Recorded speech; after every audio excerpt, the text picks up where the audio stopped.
Good evening, my friends. This is Paul, and tonight I'm going to be reviewing to you Fire Emblem for the Game Boy Advance. This is actually the first video that I'm recording with my own microphone. Drowning doesn't count because I used my best friend's one for that. I got this microphone for Christmas, and I couldn't use it until now because I didn't have an adapter, because modern computers assume that everyone's going to invest in a headset. Well, guess what? I'm not like everyone, so let's not make assumptions, people. Anyway, this was the first Fire Emblem game localized for North America, largely in part due to the popularity of Marth and Roy in Super Smash Bros. Melee. And while I could still argue that Awakening and Fates are better for newbies and people that want it to be more accessible, this game definitely tries really hard to make it so that people who haven't ever played a strategy RPG would know exactly what they're doing, to the point where the game even outright says, no, you can't do that. You got to do exactly what I tell you, as you might have seen earlier in the footage. In fact, I'm actually only going to show you guys footage from the tutorial levels because, well, I don't like spoiling anything, and they come right at the beginning of the game. Now, most people who have played Fire Emblem before know that there are actually three distinct quests. There's Lynn's, which is what you're seeing right now, and for those of you that know her as an assist trophy or a spirit in Super Smash Bros. Ultimate, you're getting her origin story. And then there's also Ellawood and Hector, which are mostly just basically alternate universes of each other. Sort of a, what if we went down this path instead of this, while having the same ending. Whereas Lynn sort of leads directly into one of the other paths, and you can take the units that you had from her path and transfer them into Hector's or Ellawood's. Now, I did not know this the first time I started up the game, because I played this on the original Game Boy Advance, and I got it used from GameStop. So as a result, the person who previously owned the game pack had beaten the game, and so I thought, oh, well, Hector looks pretty cool, let's start with him. Well, I found out the hard way that I was supposed to do Lynn's quest first. Now, if you get a brand new game pack, or if you get this on the Wii U Virtual Console, you're not going to run into that problem, as the game's going to boot you straight into Lynn's quest. Not only that, they don't even let you choose the difficulty. You're just booted straight into that because they expect you to be good at the game. They don't expect you to say, you know what, I'm a Fire Emblem veteran, so I'm going to do hard. Well, you actually have to beat the game in order to get the privilege of choosing hard mode, because they want to make sure you know what you're doing before you get in over your head. So, you guys probably know that I love Fire Emblem games. I've played every one that's been released in North America, including Tokyo Mirage Sessions, and have beaten all of them except for Fire Emblem Heroes, because I do not own an iPhone, and I think that game's kind of stupid. So, of course, I had high expectations when I decided to replay this game so that my nostalgia wouldn't get in the way. That's why I waited so long to review it. And I'm surprised to report that this game holds up incredibly well, despite a few coming-of-age flaws. For starters, the game gives you the opportunity to create your own avatar, even though the avatar doesn't actually appear in-game, apart from that's your excuse for how the characters know how to make their moves, because you, the player, are a tactician, and they address you directly.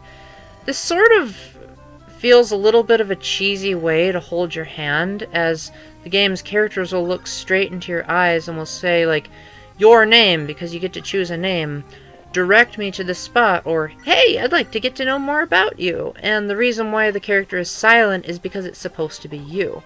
Other games have definitely come a long way in fixing that, particularly Fire Emblem Awakening and Corrin, by letting you be the avatar character. And I guess this could be worse. I mean, most video games are known for breaking the fourth wall to some degree, but this just feels like an absurd amount. Also, once you get the merchant in your party, it feels kind of odd that even though your merchant can't move around, he's confined to his tent, the game still, if you press the L button to cycle between your units, it'll still address your merchant as one of your units. It seems kind of bizarre. It's like, if he's not going to be able to move, you shouldn't be able to select him. You should be able to select the units that are actually available. Minor gripes aside, this is a magnificent strategy game that I think everyone should absolutely give a chance. So, for starters, if you haven't already noticed from the footage, you move your units on a grid one by one, kind of like you're playing chess. And then you have what's called the combat forecast. So none of the battles are random.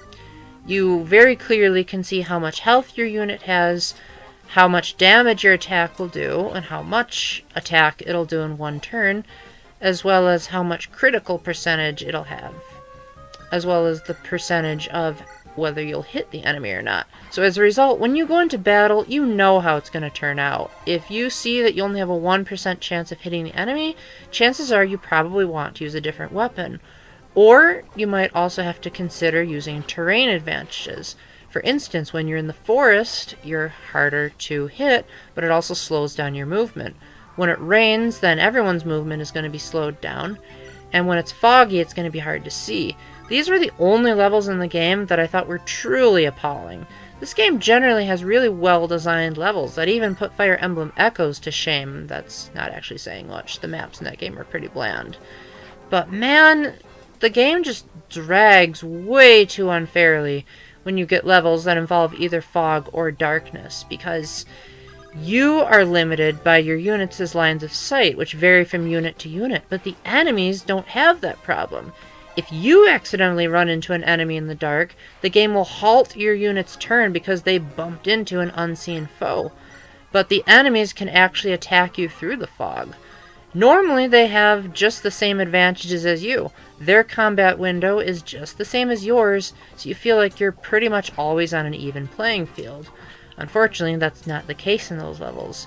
But as much as I can gripe about those, I can congratulate every other facet of this game. Granted, there are minor little itty-bitty nitpicks, like why is it that a person that walks can somehow rescue a horse, because they didn't take into account the weight system yet. But other than that, the tactics in here are surprisingly easy to understand, and there are plenty of tutorials even outside of the tutorial levels that if you somehow were dozing off during any of these, or if you skipped right to Ellawood's or Hector's and was just like, I don't feel like playing Lynn's, it's just a bit too easy, then the game will remind you of stuff like the weapon triangle, swords beat axes, axes beat lances, lance beat sword, etc., that have been around in the series forever. And you might be thinking by watching this footage, oh, Paul, these levels you're playing are so boring. Why is it that you have to show us this footage? Well, this game has the same problem yet strength that I mentioned in my review of the original Paper Mario. It starts out very slow, but it quickly ramps up. The story goes from basic to extremely involved, and the betrayals, political conflicts, and globe-spanning crises, they're all here, and they're all in full force. The writing is absolutely fantastic. Granted, the avatars don't show nearly as much expression as they do in the later games. In fact, they hardly show any expressions at all, besides smiling, frowning, and during really sad plot points where they might, show a very devastated face. Apart from that, the writing literally has to do all of the carrying, because obviously it's a Game Boy Advance game, there's no voice acting. So the writing often had to have the grammar be over the top so that you could convey the emotion at hand. They'll often have to use 3 exclamation points when a person is yelling, or use a lot of asterisks when they're stuttering. And the game does a surprisingly good job at this.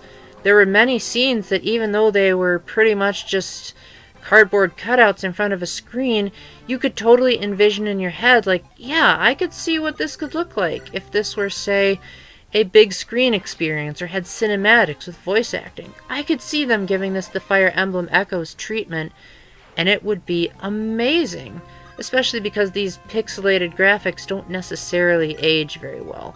Although the battle animations are surprisingly good. They might get a little bit repetitive at times, but you can turn them off if you don't like them. However, I would encourage you to keep them on as the game progresses, because while the attacks can be a bit over the top, like how the heck does this bandit stay in the air for so long, for crying out loud? But eventually some of the attacks become very flashy and well animated, and you'd be remiss not to see like, whoa, that might not be realistically possible in a true battle setting, but it sure is a beauty to behold.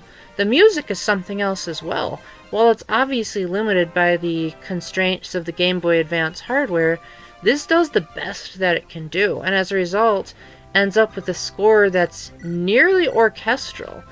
I could totally see this being remade with little to no changes apart from the less condensed soundtrack. And people who are like my best friend, who aren't necessarily good at picking up on the subtleties, might be like, wow, this soundtrack really stands the test of time. Of course, my sister didn't really agree with me, because the battle music pretty much stays the same for every single level in the game except for one, and she said that that got really annoying when I was playing it when she was around. However, every other track in this game is absolutely fitting. The atmosphere is absolutely perfect. The music complements the action, and sometimes the game will even put in some incredible artwork. Because, you know, it can't have cinematics, so it does what it can within the limitations of the Game Boy Advance. But honestly, this doesn't feel like a limited game at all. Now, you might say, well, Paul, you've played Fire Emblem Awakening and Radiant Dawn, so you've seen the series perfected. But you know what? This was actually the third Fire Emblem game I played, and in many respects, I considered it to be a huge improvement over the games that came after it. This game has some really incredible ideas. I don't want to spoil all of them, but there are some missions that involve a lot of outside-the-box thinking that sometimes even Fates and Echoes didn't manage to do. There are missions where you might have to protect someone, or there might be missions when you have to defeat a certain number of enemies or survive for a certain amount of turns, or where you might have to seize a throne. You begin to really invest in the characters, and while it's a shame that a lot of the characters in your party sort of talk for a little bit at first, but then you never hear from them again except for supports, most of them have so much personality that you really do feel devastated by the game's permadeath.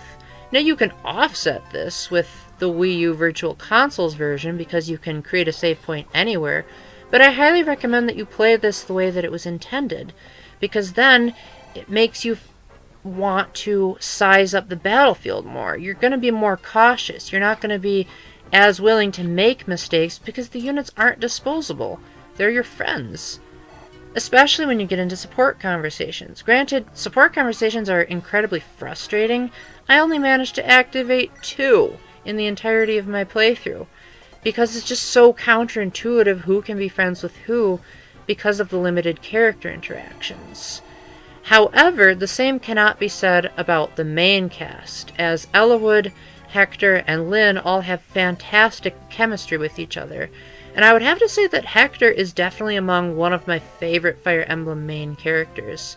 He definitely doesn't fit the mold of a stereotypical well-mannered noble, and in fact talks way more like a casual Midwestern American. It's honestly very refreshing, especially when you get characters like Celica, who are just way too refined for a battle game. Overall, Fire Emblem controls well, sounds well, and does not feel very dated at all. I could definitely complain and say that the series has definitely evolved over time, but on the other hand, there are definitely some concepts here that have either been reduced or outright removed because, you know, it would be cheesy to have everything in. Is it sad that you can no longer rescue horses with someone on foot? Yes, but that wouldn't exactly be realistic with the updated graphics. Is it sad that the battle animations are getting more realistic instead of over the top? To an extent. But you know what? The thing about Fire Emblem games is that since they all take place in alternate universes, you really feel like you're getting different stories for each entry. So I highly recommend that you give this a try, even if you think you don't necessarily like the series, because who knows? One game you might not like the characters, but this has totally different characters than Awakening does, and Awakening has different characters than Radiant Dawn has, and so on and so forth. So you really should give these universes a try. Now, if you don't like the strategy RPG genre, this game is not going to hold your hand forever. Once you get past Lynn's Quest, the difficulty ramps up significantly. So I'm not going to sugarcoat this at all. This game can get really hard. If you're not a veteran of this game, the game's going to show you no mercy. Unlike Radiant Dawn, it doesn't try to overcompensate for your newbiness by, like, say, giving you an overpowered unit in a particularly challenging level. Eventually, you're just going to have to make your own mistakes, see people die, and unless you're like myself and my brothers in the early days where we would just reset when a favorite character of ours died, you're going to feel true consequence for your mistakes. In a sense, this is almost like the Undertale, if Undertale was more of a strategy RPG instead of an Earthbound-inspired one. So for that, this is a no-brainer buy. Now, if you have a regular DS, you can indeed play this. However, if you have a 3DS, you cannot. So, if you don't have a DS or a Game Boy Advance, then you're going to have to resort to the Wii U Virtual Console at the moment. Otherwise, the price is absolutely spectacular, and it's nowhere near as hard to find as Path of Radiance and Radiant Dawn. I think you should download it right away if you have a Wii U, and get it right away if you have anything else. Usually GameFly sells this game for a pretty reasonable price. GameFly. Well, yeah, probably GameFly. And also GameHeads or Disc Replay. So with that, if you have any questions, please let me know in the comment section. Yes, they are open, as I have to keep saying over and over again. And until the next time, keep the faith, stay epic, God bless, and I hope that games like these help more people get into what is quickly becoming one of Nintendo's biggest franchises. Bye!